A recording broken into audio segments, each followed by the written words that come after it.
आज हम बात करेंगे नर्वस कफ एंड डिस्पोनिया के बारे में। अगर आपको यह तकलीफ है तो वन पॉइंट ट्रीटमेंट में इसका बहुत ही आसान सा तरीका है।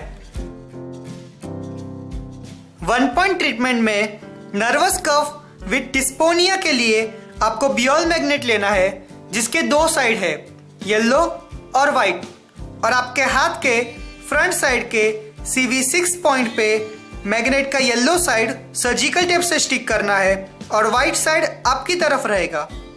सर्जिकल टेप आपको पास के मेडिकल स्टोर से मिल जाएगा।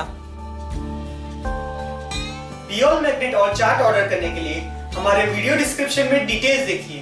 हमारे और भी वीडियोस देखने के लिए लॉग ऑन कीजिए www.lionsactiontv.com। हमारे YouTube चैनल सब्सक्राइब कीजिए। धन्यवाद।